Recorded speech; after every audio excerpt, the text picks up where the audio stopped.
Okay, a little bit of an update. I have painted this just with some base acrylic, and I've put it in place. I'll show you later on what I've done underneath, but I have put some cardboard strips around there as sort of a base for the plaster cloth, which will go on there at a later date. It's just cereal packet. Yeah, once the glue dries, it's I'm using the Deluxe Materials Speed Bond, and see what that's like. Once that's dried, I will do the plaster cloth in, and then do a bit of scenic stuff. I think I've decided what I'm putting up here, possibly. Not 100%, but I think I'm going to put like nicer houses, like a little cul-de-sac or something like that. It's a bit weird. It's either that or it's going to be like just some industrial units. I don't know. Still thinking. Right, very quick change to the video. So I've managed to get hold of these Western Power Land Rovers by Oxford Diecast. I think they're a limited run. I think there's only 2,000 of these made. Yeah, very pleased. So I've got 3 of them. They did a Transit as well, but they're all gone. So stuck with 3 Land Rovers. So yeah, ideal. Obviously they've stopped making the Defender now, and I believe Western Power is gradually phasing all of them out, and they're going over to Isuzu's. So it'll be the last of the Land Rovers that you'll see by Western Power. Yeah, they'll find a nice little place on the layout. So yeah, just thought I'd add that in. Right, so relatively slow progress on this, I'm afraid. So I've put the cardboard around the back, well, sort of made some sloping cardboard bits around there and covered it with plaster cloth.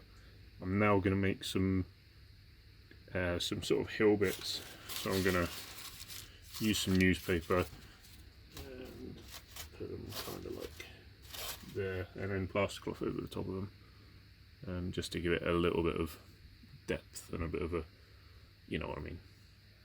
So yeah, carry on doing that.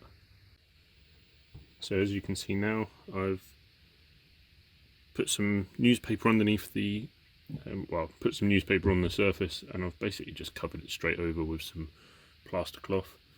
I've then got some quite watered down plaster of Paris, and I've basically just painted it over the top. I didn't even let the plaster cloth dry, I just went straight over the top of it with it. So I've got a long sort of hilly bit there, left a bit flat in the middle, and then another bit there. So obviously my area is getting smaller and smaller for me to actually put scenics on, but it should be big enough for me to put something on there. Again, still haven't decided what, but yeah, I will have some kind of lights on here, just like street lights, and the road will come up to here. So yeah, see what it looks like next. Okay, so there we go. So it looks a little bit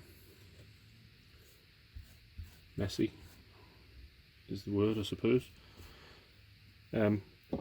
Right, so it is, just to recap, there is a cardboard base around there, or cardboard strips, and there's plaster cloth over the top. I've put some newspaper down on here and put some plaster cloth over the top of that, and I've just painted them with a mixture of black and brown acrylic paint. That's just drying off, and then those areas will be scenic.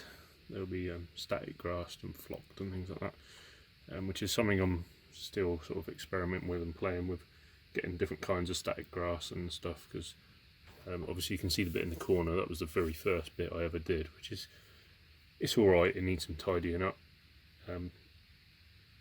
It needed, I didn't really give it much of a base before, or a base coat before I static grassed it, and you can see the bits of white showing through here and there.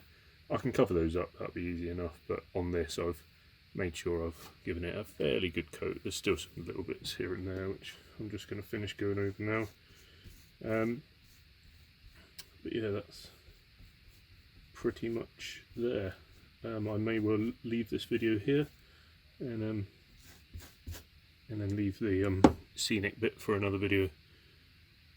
So if you want to see the previous video, click the top link. If you'd like to subscribe, click the bottom link. Thank you.